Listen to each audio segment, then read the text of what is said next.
Olá! No nosso vídeo de hoje, nós vamos fazer a análise de um texto muito importante, muito especial, que foi elaborado por uma aluna nossa, a Luciana, no Enem da edição de 2019. Ela alcançou 980 como pontuação geral. Isso é praticamente não, mas é um 1000 técnico. Então, a gente vai observar quais foram os elementos, como ela construiu o texto dela para conseguir alcançar a pontuação máxima em todas as competências e considerar, refletir o que é que pode ter sido fator de desconto da pontuação da competência 1, que foi a única competência que ela não alcançou a nota máxima. Então, fica ligado aí que a gente vai ver todos os detalhes desse texto para você compreender bem e saber o que é que o Enem espera de você nessa redação. Vamos lá?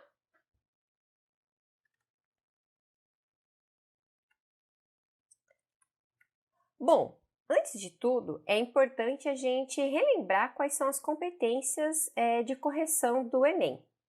Aqui a gente vai visualizar na tela o quadro que está dentro do manual do candidato do Enem, que é chamado de cartilha de redação. Eles têm lançado isso todos os anos. O que a gente vai acompanhar aqui é da cartilha do ano de 2019, tá? Então, lembrando, a competência número 1 espera de você demonstrar domínio da modalidade escrita formal da língua portuguesa, ou seja, escrever de forma utilizando a variação formal da língua e respeitando as normas gramaticais vigentes, ok?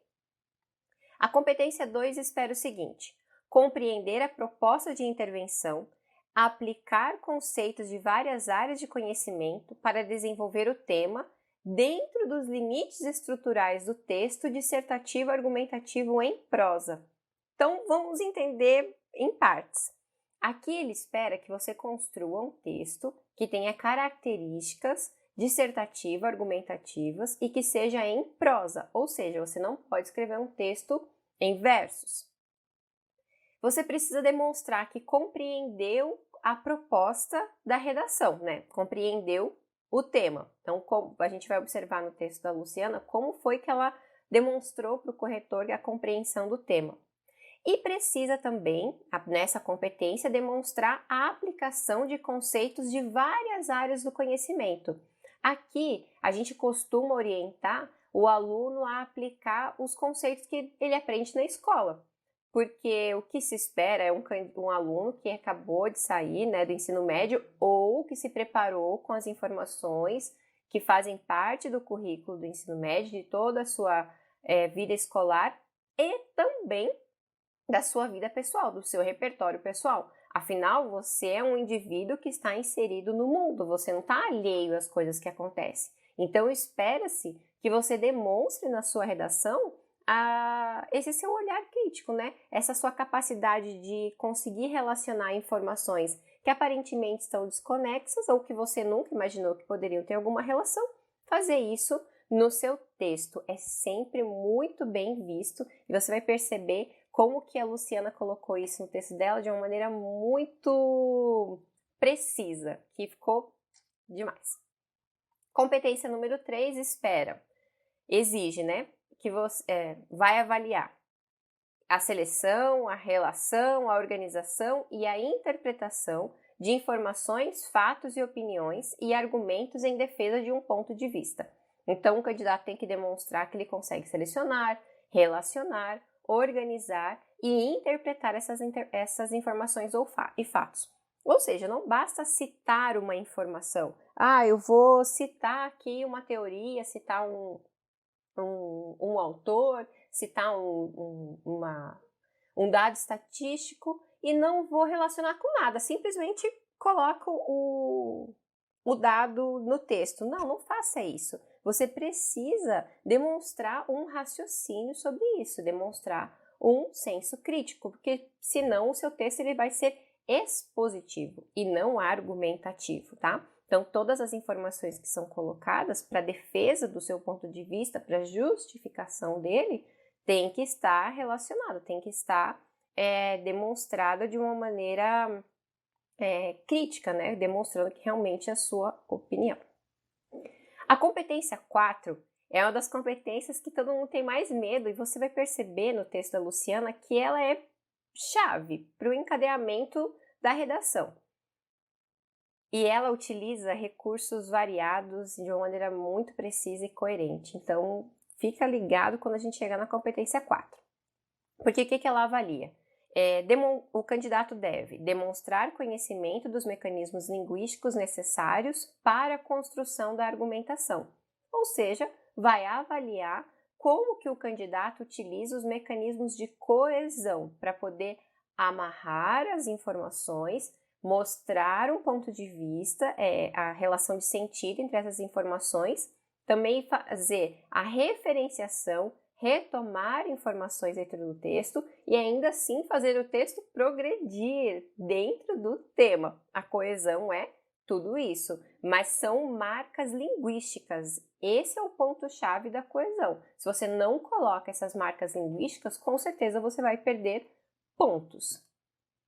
E a competência 5, que é a principal característica da redação do Enem, que faz essa redação ser diferente de outras dissertações argumentativas, que é a exigência de uma proposta de intervenção para o problema abordado, respeitando os direitos humanos. Ou seja, o tema, a proposta de redação do Enem, ela vai ser um problema normalmente social e normalmente relacionado ao Brasil. Se não estiver em forma de problema, você deve problematizar, porque senão não faz sentido colocar uma proposta de intervenção. Por que você vai apresentar a solução para algo que não é um problema? Então essa é uma das sacadas na interpretação do tema do Enem. Beleza, então você está apto para fazer a análise junto comigo agora dessas 5 competências para compreender como foi que a Luciana conseguiu alcançar a nota máxima de 4 delas e o que possivelmente fez ela perder pontos em uma única competência. Beleza? Para um dos corretores, vale lembrar. Um corretor deu nota máxima, o outro ponderou algumas situações na redação e decidiu por reduzir um pouco a nota. Então, vamos lá. Então, aqui nós temos o texto da Luciana, tá? Na nossa área de correção. Mas antes de ler a redação dela, vamos relembrar qual foi o tema da proposta de 2019. Então, vamos ler rapidinho os textos, né? Os textos de apoio. Ela aproveitou esses textos motivadores no texto dela e as também para mostrar que ela compreendeu a redação, né? A proposta de redação. Então, nunca faça a redação sem ler os textos motivadores, tá? Isso é essencial. Então, vamos lá. Texto 1. No dia da primeira exibição pública no cinema, 28 de dezembro de 1895 em Paris, um homem de teatro que trabalhava com mágicas, George Méliès, não lembro a pronúncia, foi falar com Lumière, um dos inventores do cinema. Queria adquirir um aparelho e Lumière desencorajou-o. Disse-lhe que o cinematógrafo não tinha o menor futuro como espetáculo.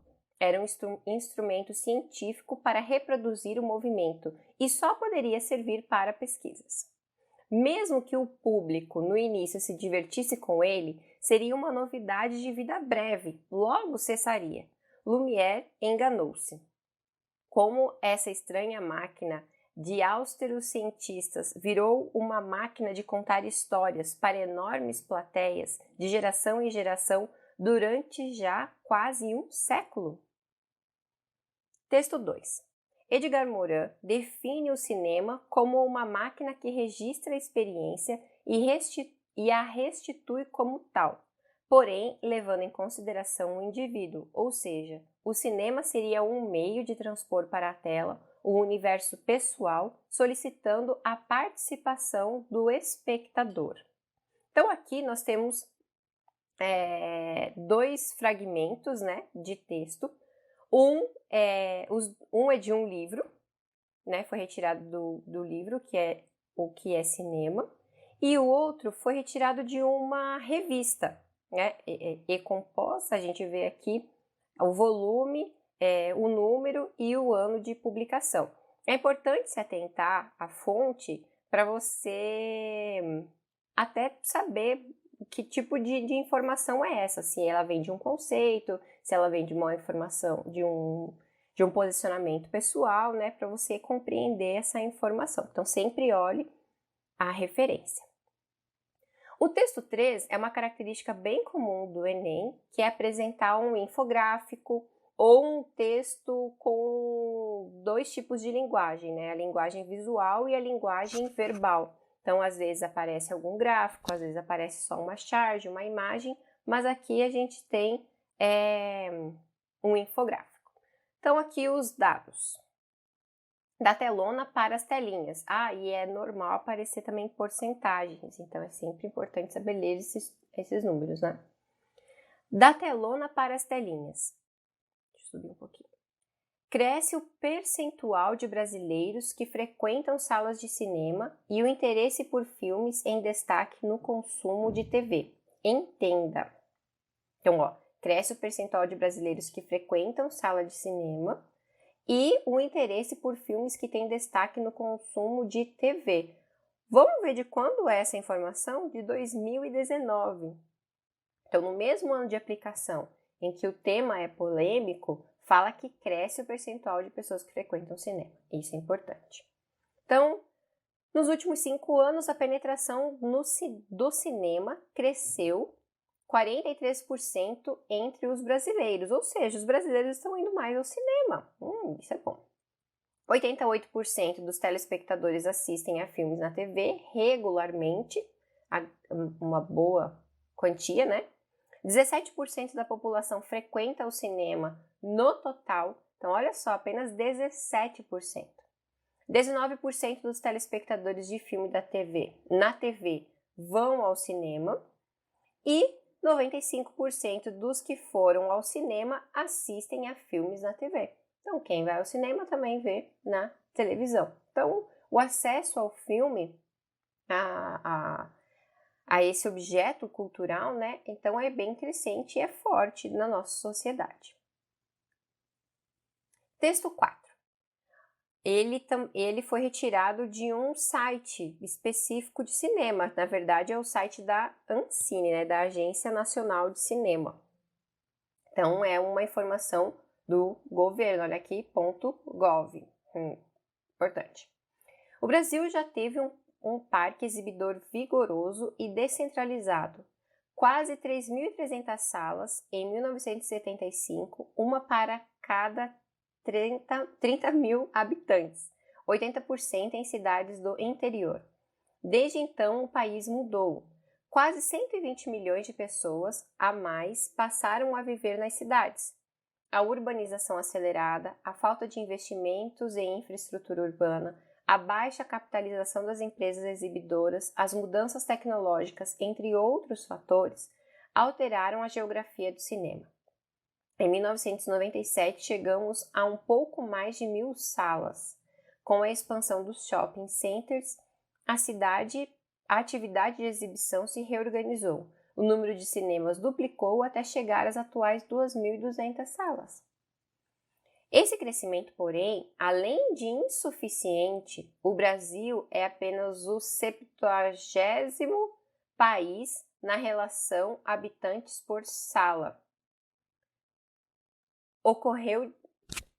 Deixa eu começar de novo. Esse crescimento, porém, além de insuficiente, ocorreu de forma concentrada. Foram privilegiadas as áreas de renda mais alta das grandes cidades. Populações inteiras foram excluídas do universo do cinema ou continuam mal atendidas. O norte e o nordeste, as periferias urbanas, as cidades pequenas e médias do interior. Esse último texto aqui é onde começa a demonstrar um problema. Enquanto a gente viu nos primeiros textos aqui que o cinema é uma invenção, que achava que não ia durar e que hoje, né, perdura, outra aqui uma espécie de conceito, né, uma reflexão sobre o que o cinema significa, dados estatísticos, né, números a respeito do acesso, do consumo de cinema, de filmes no Brasil. Aí vem um problema, olha só, aumenta o consumo, o brasileiro gosta, assiste filme, mas isso não é para todo mundo não. E aí você compreende a proposta. Vamos lá então, proposta de redação. A partir da leitura dos textos motivadores e com base nos conhecimentos construídos ao longo de sua formação, redija um texto dissertativo argumentativo em modalidade escrita formal da língua portuguesa sobre o tema democratização do acesso ao cinema no Brasil, apresentando proposta de intervenção que respeite os direitos humanos, era uma obrigação. Selecione, organize e relacione de forma coerente e coesa argumentos e fatos para a defesa do seu ponto de vista. Um detalhe importante na proposta. O tema é democratização do acesso ao cinema do Brasil. Então é isso. Então, problematizando. Existe o acesso ao cinema democrático no Brasil? Sim ou não? Justifique. Mais ou menos isso. E aqui é interessante na proposição inicial, a partir da leitura dos textos motivadores e com base nos conhecimentos construídos ao longo de sua formação. Então, olha só, a gente tem aqui textos motivadores, mas que a partir deles você vai fazer a sua reflexão, tá? Guarda isso porque vai ser importante para a análise que nós vamos começar então agora. Então, aqui nós temos o texto da Luciana e a gente vai fazer o seguinte. Nós vamos analisar as 5 competências como ela cumpriu no texto. Para cada competência, a gente vai marcar com uma cor, beleza? Então, ela tirou 200, que é a nota máxima para cada competência. Ela tirou 200 na competência 2, 3, 4 e 5. Ela tirou a 180 na competência 1. Então, a competência 1, como foi a única que teve um desconto, nós vamos analisá-la por último, tá? Então, nós vamos começar que é a competência gramatical e de linguagem, e ela não vai interferir nas demais análises, tá bom? Então, vamos lá. Começando pela competência 2, lembrando que é compreender a proposta de intervenção, aplicar os conceitos de várias áreas do conhecimento para desenvolver o tema dentro dos limites estruturais do texto dissertativo e argumentativo em prosa. Então, vamos lá. A primeira coisa que a gente consegue observar aqui no texto da Luciana é que é um texto em prosa, tá vendo? Com parágrafos, com períodos, não está em verso, não tem rima, conforme a gente for lendo, você vai perceber. Outra característica também do texto dissertativo é a divisão em parágrafos. Então, a gente tem aqui na linha 1, começa, o segundo começa na linha 7, o terceiro começa na linha 15, o quarto o terceiro na linha 15 e o último na linha 24. Então, é um texto com 4 parágrafos, imagina-se que tem um para introdução, 2 para desenvolvimento e um terceiro para conclusão. Então, imagina-se que ela cumpriu com a estrutura dissertativa, mas só cumpre exatamente se cada uma cumpre a sua função dentro do texto. Então, vamos ler o texto na íntegra, só para ter um conhecimento geral, depois a gente volta marcando. Na Grécia Antiga, o teatro era uma expressão artística usada para contar histórias ao público em geral. Posteriormente, o cinema soma-se a essa forma de arte no final do século XIX. Dentro do contexto da origem da sétima arte no Brasil, o cinema estava ligado à propaganda estatal e as salas de exibição eram comuns no meio rural. Odiernamente, a democratização do acesso ao cinema é um desafio relacionado às questões de redistribuição espacial, bem como de mitigação da exclusão social. Subir um pouquinho. Em primeira análise, é válido destacar que, durante o governo Vargas, o cinema foi introduzido como instrumento de propaganda institucional. Prova disso foi o marcante papel da atriz Carmen Miranda em filmes nos anos 1940 para divulgar o alinhamento político do Brasil com os Estados Unidos. Ademais, nesse período inicial, as salas de cinema estavam muito presentes no meio rural, pois a população vivia majoritariamente no campo. Entretanto, após a década de 1970, por consequência da mecanização da agricultura, advinda com a Revolução Verde, o perfil demográfico nacional foi modificado. Assim, os centros hegemônicos de cultura passaram a estar presentes no meio urbano, incluindo o cinema mormente. Na linha 15, nessa perspectiva, tal nova realidade supracitada foi ludicamente mostrada no filme Cine Hollywood, ao retratar a dificuldade de um proprietário de um pequeno cinema de manter essa arte viva no interior do Ceará. Outro sim é mister analisar que o cinema é uma forma de entretenimento e de cultura, porém, nos grandes centros urbanos, a dicotomia centro-periferia segrega a população de menor renda e cerceia o exercício do direito constitucional ao lazer, visto que há poucos aparelhos culturais nas periferias. Diante desse cenário, é fundamental a participação do poder público em conjunto com a sociedade, com o fim de democratizar o acesso ao cinema, reduzindo a exclusão social mediante o direito ao lazer materializado pela sétima arte. Último parágrafo, linha 24.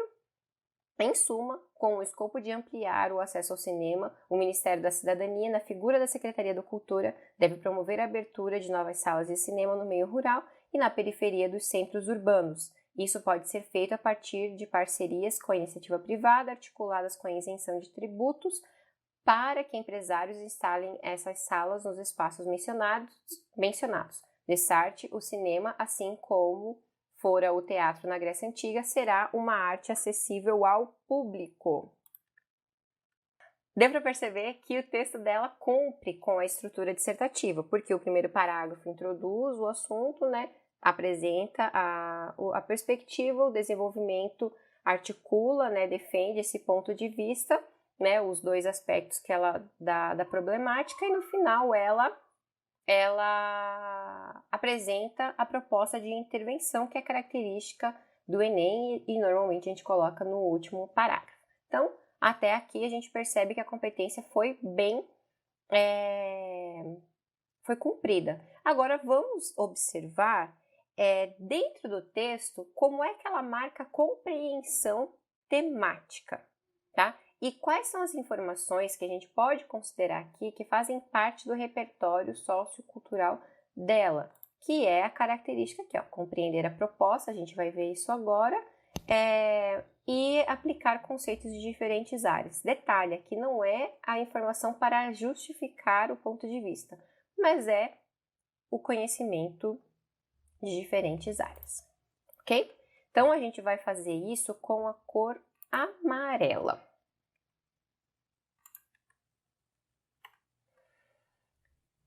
Então, o tema é a democratização do acesso ao cinema no Brasil. Então, vamos ver aqui, quando ela fala na Grécia Antiga, ela está relacionando um conhecimento, e de história, e de arte. Então, na Grécia Antiga, o teatro era uma expressão artística usada para contar histórias ao público em geral.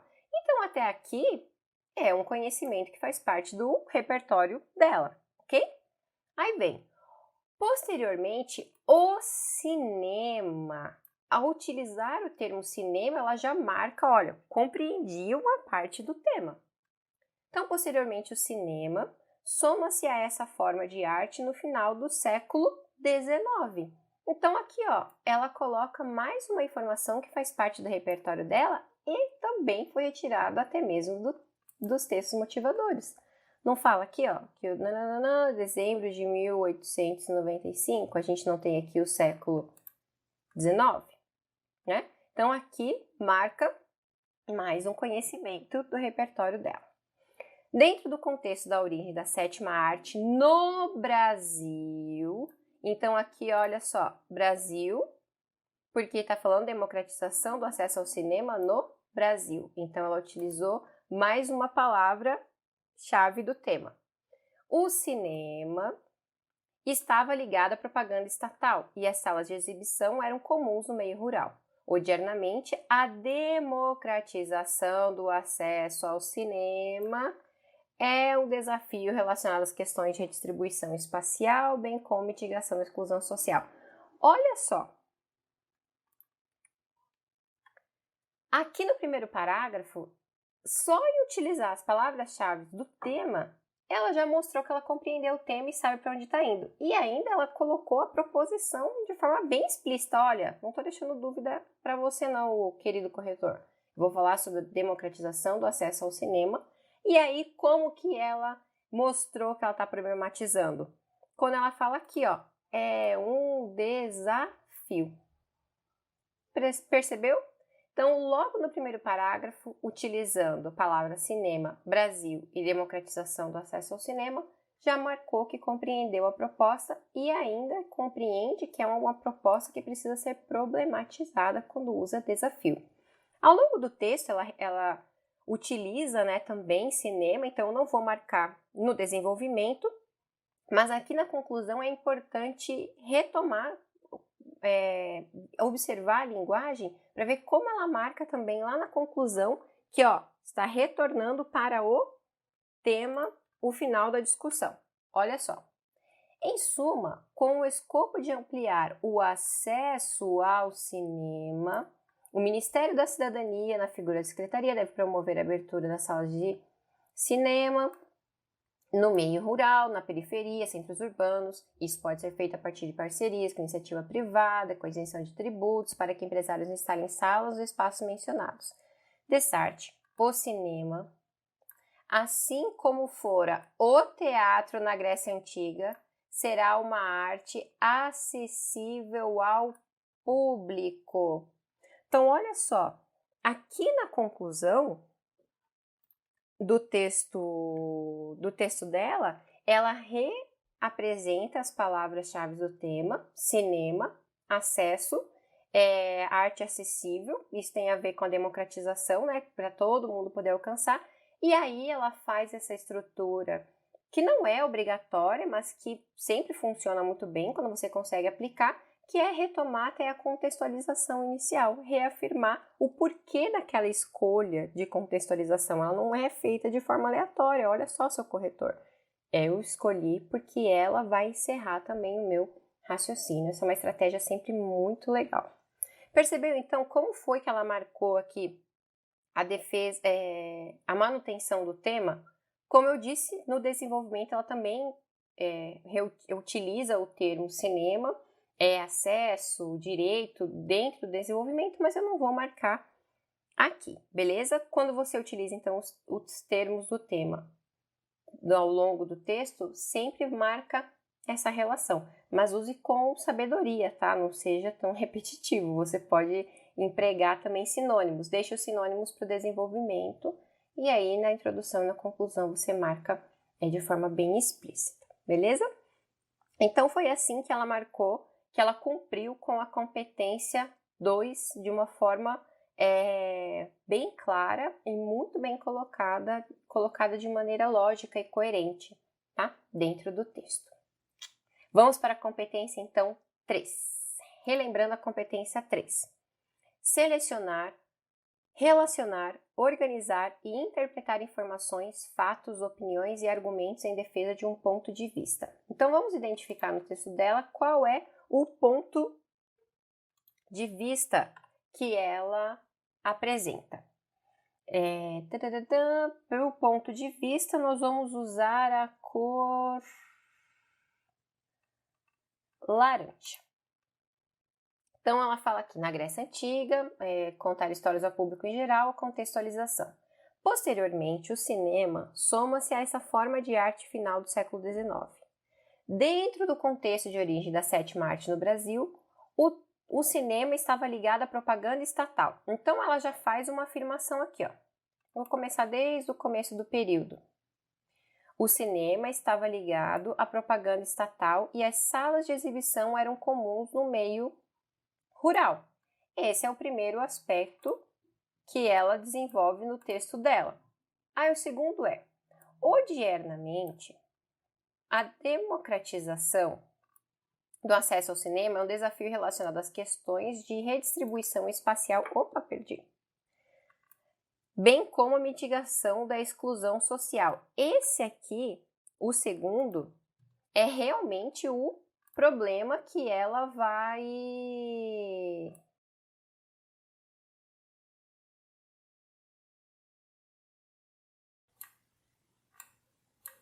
Então, o primeiro argumento dela tá aqui. Então, aqui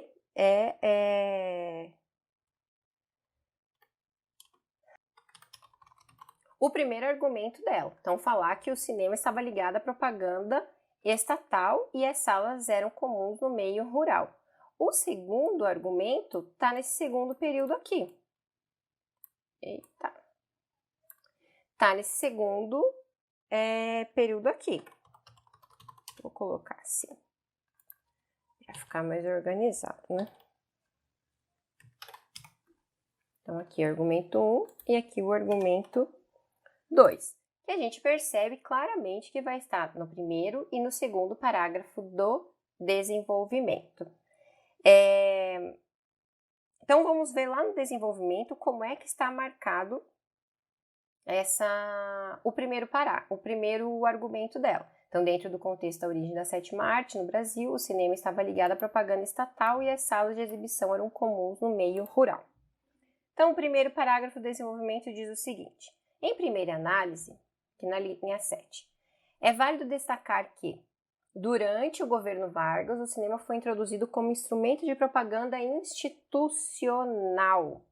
Então, olha só, aqui... Opa, não é isso que eu quero. A gente vai voltar para o laranja, que é mostrando as informações que ela apresenta. Ó. Durante o governo Vargas, o cinema foi introduzido como instrumento de propaganda institucional. Prova disso foi o marcante papel da atriz Carmen Miranda. Miranda não. Olha só o que ela coloca. Prova disso, tá marcando que ela está refletindo sobre isso, não está só lançando a informação. Prova disso foi o marcante, isso também é posicionamento, papel da atriz Carmen Miranda em filmes nos anos 1940 para divulgar o alinhamento político do Brasil com os Estados Unidos. Pronto, aqui ela já, no início ela marcou a retomada com o primeiro aspecto, que está ligado à propaganda, e aí ela prova, tanto isso é verdade, que Carmen Miranda foi utilizada para isso. Aí ela continua. Ademais, nesse período inicial, as salas de cinema estavam muito presentes no meio rural, pois a população vivia majoritariamente no campo. Então, olha só, mais uma vez, ela está apresentando a ideia inicial e está discutindo sobre ela. Aí vem, entretanto, após a década de 1970, por consequência da mecanização da agricultura advinda com a Revolução Verde, então olha só, ela não falou simplesmente, as pessoas começaram a sair do campo. Não, ela justificou a saída do campo, foi por conta da mecanização da agricultura advinda da Revolução Verde. Olha aqui o argumento. O perfil demográfico foi modificado. Pronto, justificou, apresentou informação, apresentou reflexão, não ficou o dado simplesmente colocado aqui, cumpriu com a competência. Assim, os centros hegemônicos de cultura passaram a estar presentes no meio urbano, incluindo o cinema mormente. Pronto, encerrou o parágrafo com uma afirmação que finaliza o raciocínio dela. No próximo parágrafo do desenvolvimento, vamos ver os argumentos e a reflexão que ela apresenta. Nessa perspectiva, tal nova realidade supracitada foi ludicamente mostrada no filme Cine Hollywood. Então, aqui é o novo argumento. Citou e aí ela explica. Por quê? Ao retratar a dificuldade de um proprietário de um pequeno cinema de manter essa arte viva no interior do Ceará. Um detalhe muito importante, a Luciana, ela é de Fortaleza, Ceará. Então, olha como é importante você ficar atento também à sua realidade, ao meio que você vive. Ai, professora, nossa, mas o filme Cine em Hollywood, ele também virou uma série, passou e tal. Tudo bem. Então, se você não é do Ceará e assistiu, utilize essa informação. Se você é do Ceará e conhece a sua realidade, isso ganha um significado muito maior para a sua redação. Claro, o corretor não sabe da sua origem, mas isso daqui ganha uma força muito grande quando você observa também a sua realidade, né? Para o texto, isso fica muito mais significativo. Na hora de produzir, você tem mais propriedade, eu quero dizer, né? Aí ela continua. Outro sim é mister analisar que o cinema é uma forma de entretenimento e de cultura, porém nos grandes centros urbanos, a dicotomia centro-periferia, isso aqui, né? É importante, isso aqui é um conhecimento de geografia. Centro-periferia segrega a população de menor renda e cerceia o exercício do direito constitucional ao lazer. Então, olha só, além do conhecimento geográfico aqui, né, da dicotomia, centro-periferia e da segregação, tem aqui, ela já associa ao direito constitucional. Olha, tá na lei, todo mundo tem direito ao lazer. E aí ela justifica por que há essa segregação. Visto que há poucos aparelhos culturais nas periferias. Nos textos motivadores não foi dito que reduziu muito o número das salas de cinema? Pois então, olha a reflexão lá do texto motivador sendo utilizado aqui. Aí vem, diante desse cenário, é fundamental a participação do poder público. Depois nós vamos falar sobre esse final desse parágrafo.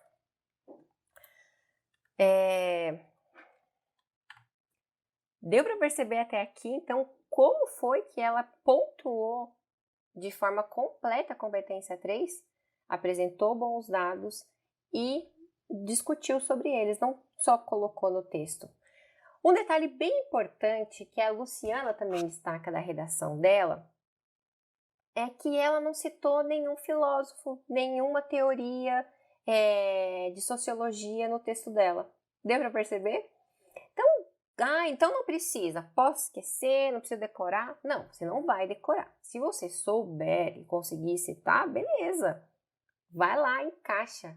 Mas você percebe como o Enem espera de você? Que você utiliza as informações que estão aí no seu cotidiano, que fazem parte da sua realidade. Quando eu falei do Cine Hollywood, vale um detalhe, o filme ele não é recente. A série que passou na Rede Globo é recente, o filme não. Tanto que o filme é até difícil de entender o que eles falam. E tem muitas gírias que são locais. Então, quem é do Ceará, quem é da região Nordeste, entende ele de outra forma. Então, perceba que a realidade onde você vive, o seu meio social, é muito importante para a construção da sua redação, para validar as suas ideias. Então posso citar aquilo que eu quiser? Aquilo que você quiser que seja coerente com o tema.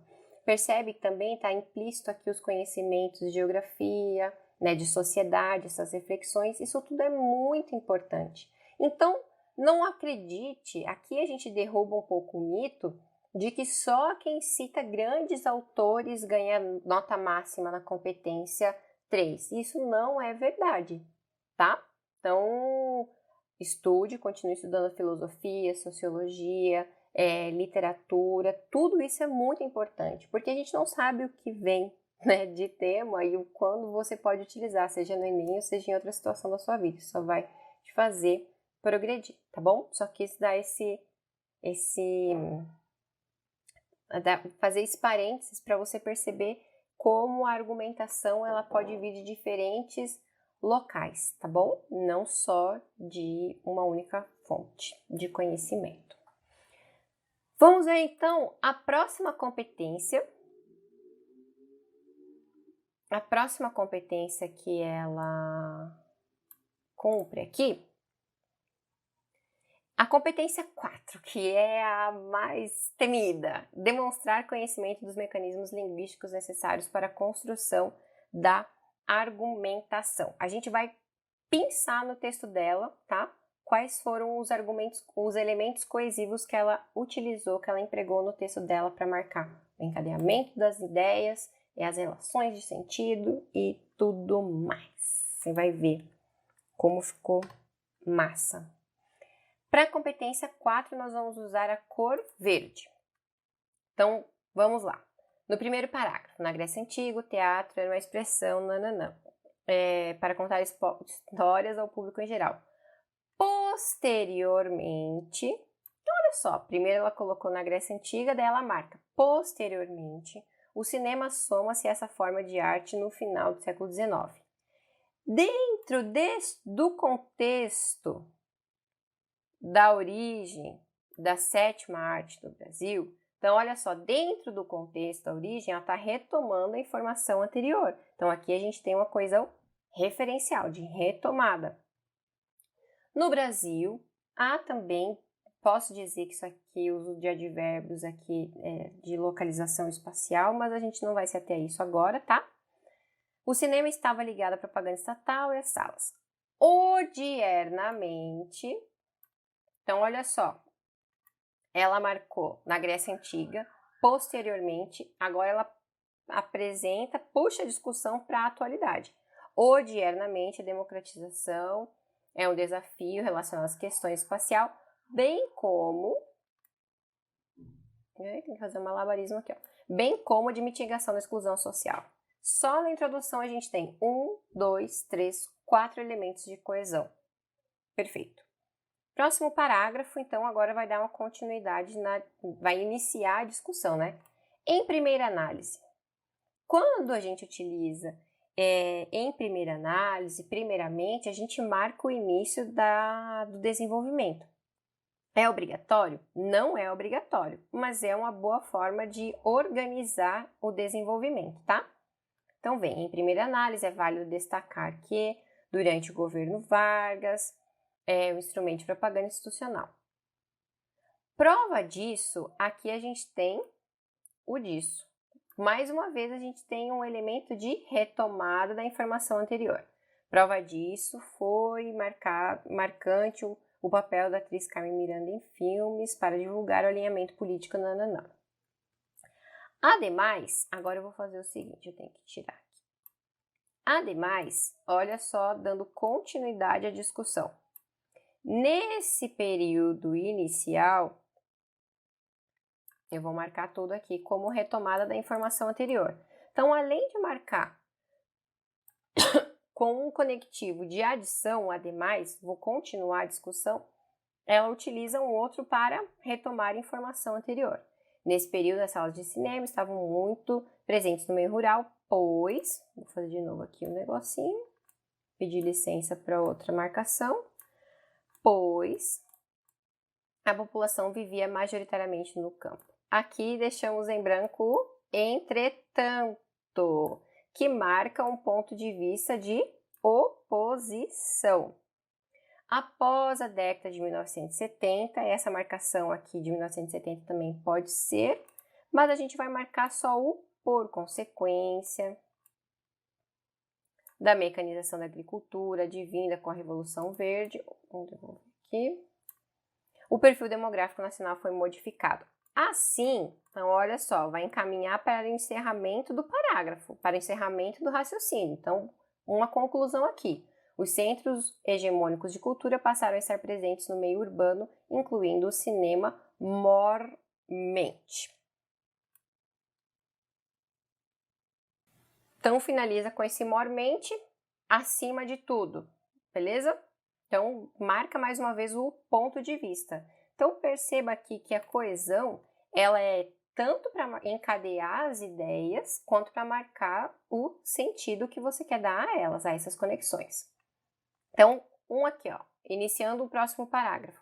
Nessa perspectiva, então, ó, na perspectiva do parágrafo anterior, eu estou retomando a discussão anterior, a coesão referencial, tal nova realidade supracitada, depois a gente vai falar sobre isso. O tal e o supracitada também marcam essa retomada anterior. Foi ludicamente mostrada no filme Cine Hollywood ao retratar. Outro sim, continuando a discussão, olha só, inicia retomando, depois dá uma continuidade, é mister analisar que o cinema é uma forma de entretenimento e cultura. Porém, olha, a oposição é quase a mesma estratégia do parágrafo anterior, né? Porque a oposição vem, eu vou discutir essa informação agora, por outro lado, né? Nos grandes centros urbanos, aí vem a discussão. O visto que também marca uma relação de sentido entre as afirmações. Diante desse cenário, mais aqui uma retomada de informação anterior. É fundamental a participação do poder público em conjunto, com o fim de, então aqui um de finalidade, democratizar o acesso ao cinema, reduzindo a exclusão social mediante o direito ao lazer. Por fim, então, para finalizar a redação, ela utiliza um conectivo de conclusão, em suma, com o escopo de ampliar o acesso ao cinema. E aí, na figura da Secretaria de Cultura, deve promover a abertura de novas salas de cinema no meio rural, na periferia dos centros urbanos. Isso, a informação anterior pode ser feito a partir de parcerias com isenção de tributos para que empresários instalem, também a fim de que, né, o para que, essas salas nos espaços mencionados. Essas salas também está falando o que? Retomada dos cinemas. Dessarte, o cinema, assim como for o teatro na Grécia, será uma arte acessível a todos. Gente, percebeu? Você percebeu a quantidade de elementos de coesão que ela aplicou no texto dela? A variedade de elementos de coesão? As estratégias aqui de encadeamento de parágrafos, encadeamento de períodos, retomada de informações, para não precisar repetir palavra, repetir informação no período seguinte. Elementos que marcam o ponto de vista, qual é a relação de sentido que eu quero marcar entre esses períodos. Tudo isso é coesão. Marcou início, desenvolvimento, fim e as relações de sentido dentro do parágrafo. Percebe como isso tudo é importante para marcar um encadeamento, uma progressão coerente dentro do texto? É fundamental, você precisa dominar isso, tá? Uma ajudinha que eu vou te dar é: acessa o Google Play no seu celular e baixa o aplicativo do Escrever é Praticar, que se chama Redação e Coesão. Lá você vai aprender o que é coesão, você vai entender quais são os mecanismos de coesão, vai ter elementos de coesão, tudo que você precisa para consultar e aplicar nas suas redações. Porque a coesão é essencial para qualquer tipo de texto, tá, gente? Para qualquer gênero, não é só para o Enem, não, que é competência. Para qualquer redação, a coesão é essencial para marcar a progressão lógica. A coesão também está dentro até mesmo da manutenção temática. O fato dela usar cinema, democratização, todo o texto, marca aqui um encadeamento, uma progressão temática. Isso é coesão, beleza? Então, guarda aí, ó. Redação e coesão. É um aplicativo lá no Google Play para você baixar no seu celular, tá bom? E resolver de ver seu problema com a coesão. Vamos ver então agora para a competência 5, que é a proposta de intervenção, que ela também tirou a nota máxima. A gente vai ver rapidinho aqui. Tem um detalhe interessante, porque ela coloca na conclusão e no penúltimo parágrafo. E aí a gente vai ver a competência 1, o que é que possivelmente fez ela perder pontos. Então, vamos lá. Competência 5, então, é apresentar uma proposta de intervenção que respeite os direitos humanos. Nós vamos marcar essa proposta de intervenção com a cor azul. Olha que interessante, ela apresenta o problema aqui no segundo parágrafo do desenvolvimento e depois ela vai, no final desse parágrafo, ela já começa a apontar uma solução.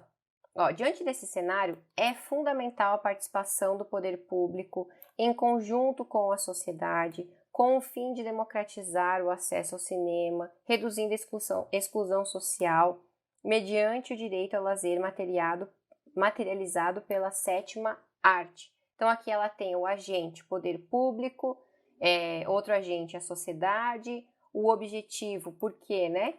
O que é que se pretende com essa proposta de intervenção? Democratizar o acesso ao cinema, reduzindo a exclusão social mediante o direito ao lazer materializado. Então, o direito ao lazer, que é o direito constitucional que ela falou, justifica essa ação. Agora, aqui na conclusão, é que ela apresenta de forma mais completa. Em suma, com o escopo de ampliar o acesso ao cinema, esse daqui é o objetivo da intervenção. Quem é que vai fazer isso? O Ministério da Cidadania, mas o Ministério da Cidadania de forma geral? Não. Na figura da Secretaria da Cultura. Então, olha aqui, especificou. O que é que tem que fazer? Deve promover a abertura de novas salas de cinema no meio rural e na periferia dos grandes centros urbanos. Olha só, não é que tem que voltar só para a área rural. É importante? Sim, só que a gente tem uma nova configuração geográfica, social, e ela fala isso no texto dela, que é a periferia. Então, precisa ter salas lá também. É isso que vai ser feito, tá? Quem vai fazer o Ministério da Cidadania e Secretaria de Cultura vai fazer o quê? Promover a abertura de novas salas no meio rural e na periferia. Como que vai fazer isso? Isso pode ser feito, é uma possibilidade, a partir de parcerias com a iniciativa privada, articuladas com a isenção de tributos para que empresários instalem essas salas nos espaços mencionados. Essa solução que ela deu aqui, o como, é muito interessante, porque é comum a gente achar, o governo deve abrir mais sala de cinema. Gente, que sala de cinema hoje a gente tem que é do governo? Pouquíssimas, eu nem sei se tem alguma coisa que seja governamental. As salas de cinema são privadas, você paga, às vezes paga muito caro para assistir um filme. Então é óbvio, é lógico que você peça a intervenção da iniciativa privada. Mas como que eu vou pedir, como que eu vou incentivar? Com a isenção de tributo, é assim que os empresários gostam de ter incentivo do governo, não é? Para instalar nos espaços mencionados. Veja, na periferia e na área rural, a gente vai ter um menor número de pessoas que vão acessar. Então, não pode ser uma sala muito cara, digamos assim. Então, por isso que eles precisam desse incentivo, para poder fazer um espaço que tenha um custo adequado para as pessoas que moram naquele lugar também acessar. Porque não adianta abrir uma sala de cinema super moderna, cobrar R$50 o ingresso lá na periferia, porque ninguém vai assistir, né? Então, coerente. E detalhe, é coerente também com os textos motivadores, viu?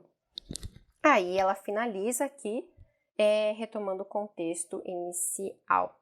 E quando ela fala aqui, pode ser feita a partir de parcerias com a iniciativa privada, é o como. Aí ela detalha, né? Articulado com a isenção de tributos para que empresários instalem essas salas nos espaços mencionados. Então, é importante aqui apresentar esse detalhamento. Percebam que a proposta de intervenção dela é bem objetiva, é bem curta, não tem não aprofunda tanto assim, né? Tanto que ela tem, uma, duas, três, quatro, cinco linhas, né? Mais 2, 3 aqui do parágrafo anterior. É uma proposta de intervenção relativamente curta, às vezes a gente vê parágrafos conclusivos com 9, 8 linhas. Não é errado? Não é errado, mas o importante é que você seja coerente com aquilo que você discutiu, coerente com o tema, coerente com a realidade e apresente tudo de forma bem objetiva. Pronto, nota máxima, sem grandes problemas, tá? Não problematize demais. Detalhe, a resolução tem que ser coerente com o problema. O problema era a democratização, né, que ela problematizou, dizendo que não tinha. Daí no texto ela desenvolveu, dizendo da exclusão, falando sobre a exclusão social, que é um problema, e aqui ela apresentou uma solução coerente. Ainda sobrou uma linha, olha ali, ela fez só até a linha 29. Poderia colocar mais informações? Poderia. Mas o que ela colocou já foi suficiente, agradou o corretor. Beleza? Já cumpriu com o que precisava. Isso eu gosto muito desse texto da Luciana, porque ele é bem objetivo, ele é necessário, cumpre com o necessário.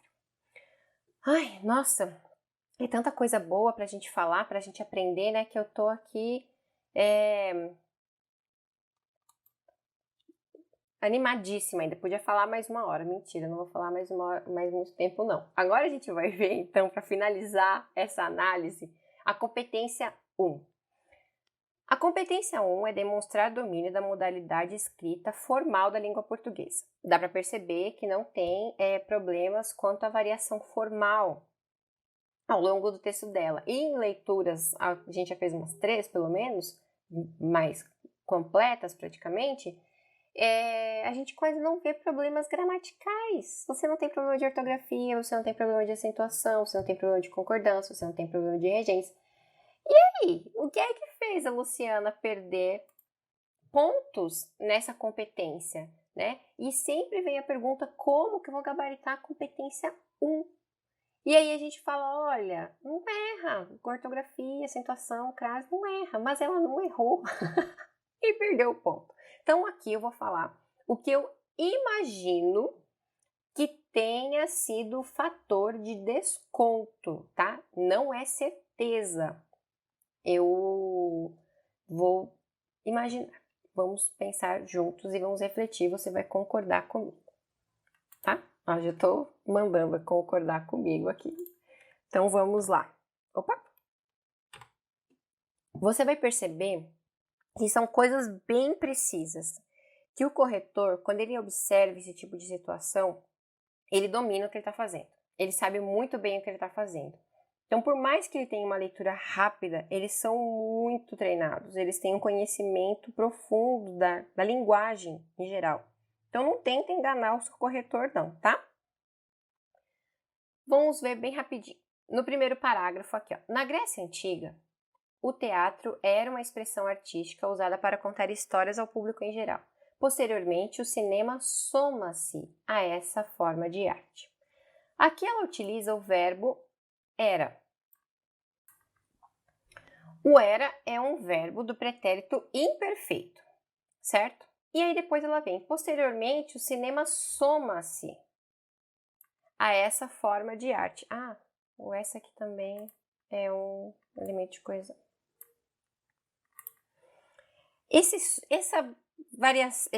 Essa correlação de tempo verbal soa um pouco estranho.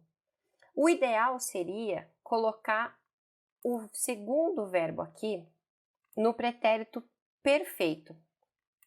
Aí ele ficaria somou-se. É uma correlação de tempo verbal. É estranho você falar de um passado e depois trazer esse verbo ainda com esse soma-se com uma noção de passado. O ideal é você manter tudo no passado. Era imperfeito, ficou perfeito. Então, essa correlação do tempo verbal pode ter descontado um problema, pode ter sido descontado no nota em questão de linguagem, de gramática. Aqui na linha 3, a gente continua assim, ó. Dentro do contexto da origem da sétima arte no Brasil, o cinema estava ligado à propaganda estatal. Essa vírgula aqui após no Brasil, essa falta de vírgula, na verdade, nesse adjunto adverbial no Brasil, pode ter confundido, pode gerar uma pequena confusão, detalhe de nada no sentido. Olha só, se a gente lê assim. Dentro do contexto da origem da sétima arte, vírgula, no Brasil, o cinema estava ligado à propaganda estatal. Aqui o que ela quer dizer é, dentro do contexto da sétima arte no Brasil, ela está fazendo isso de forma direta. Mas é muito comum, é mais aceitável, digamos assim, a gente marcar essa intercalação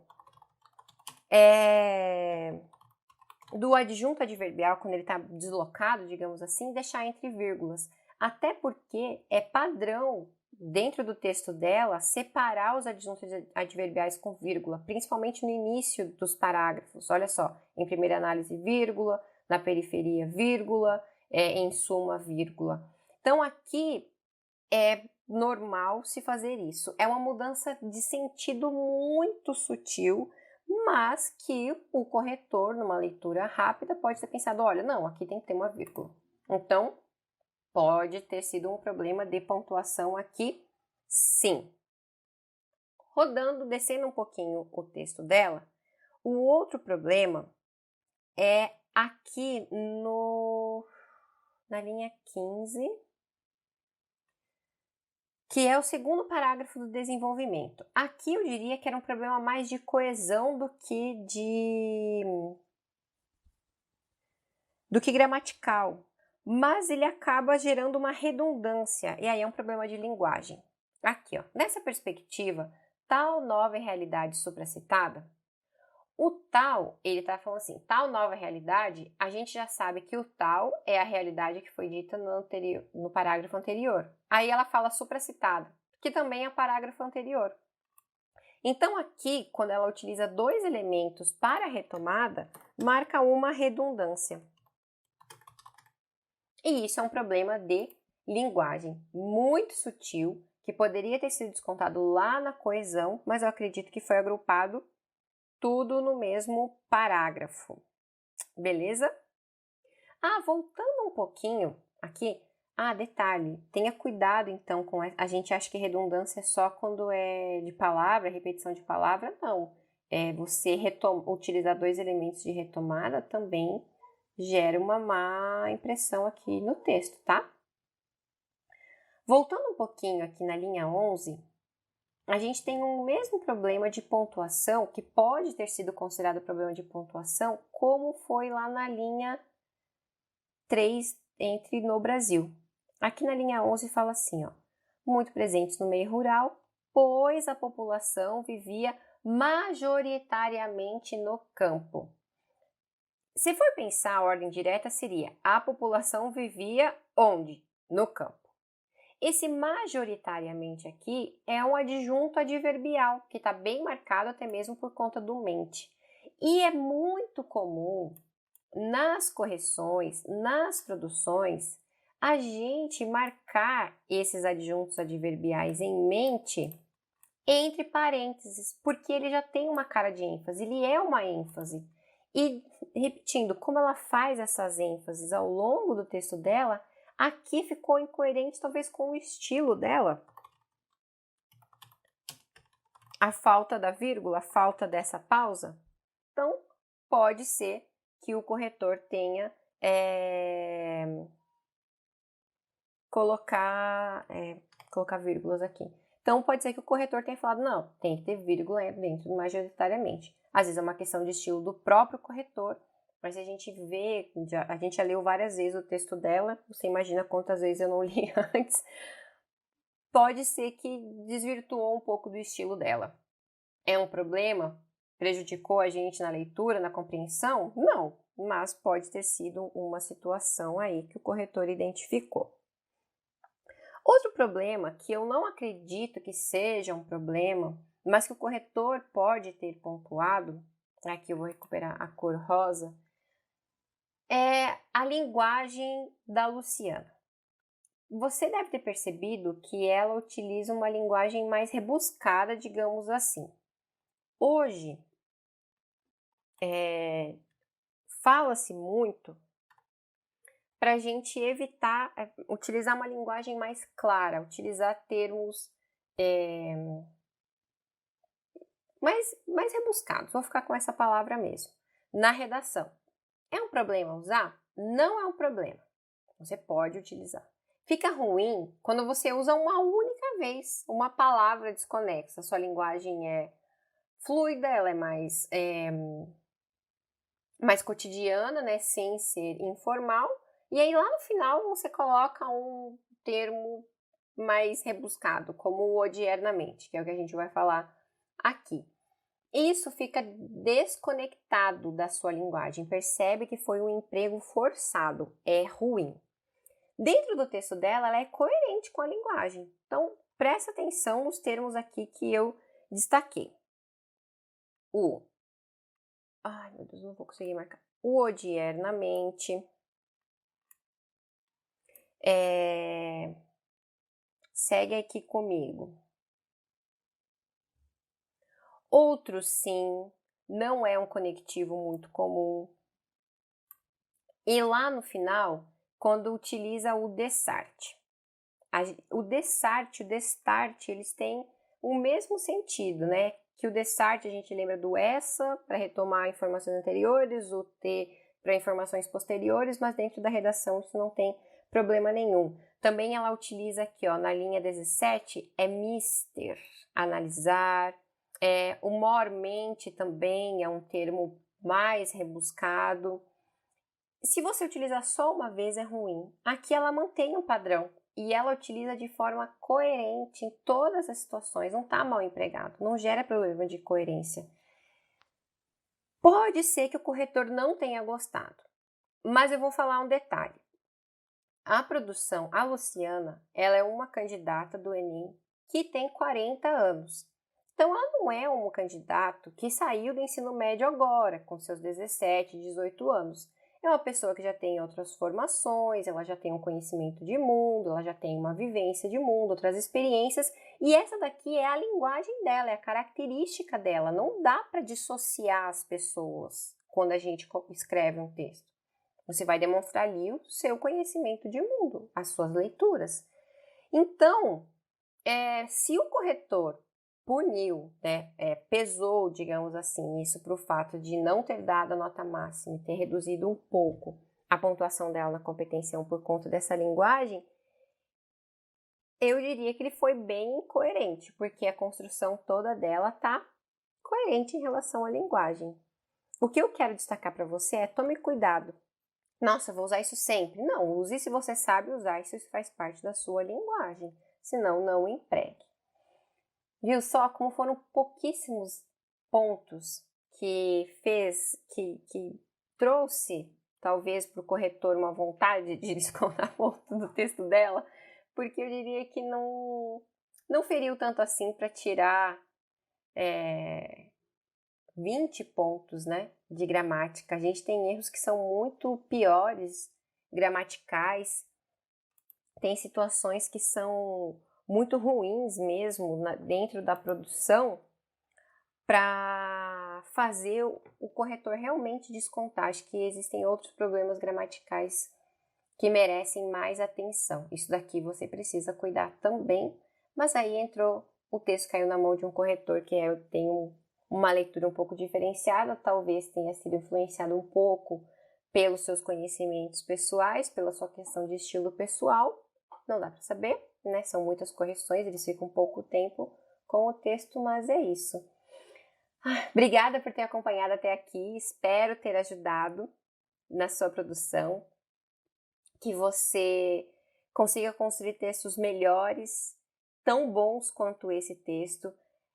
Veja com calma, faça as anotações necessárias, empregue, compreenda quais são esses mecanismos e aplique nos seus textos, que eu tenho certeza que as suas produções vão melhorar drasticamente. Eu também não sei também como é a sua produção, mas pelo menos você vai ter mais segurança no momento de escrever. Se você me acompanhou até aqui, se você gostou desse texto, esse vídeo precisa do seu gostei. Se você ainda não segue a gente, agora é a hora de seguir. Você precisa acompanhar o nosso canal para ver os próximos vídeos. E espero você no nosso próximo vídeo. Espero que a gente traga aqui uma análise de mais uma redação tão boa e pode ser até a sua redação, por que não? Ok? Então até a próxima e tchau!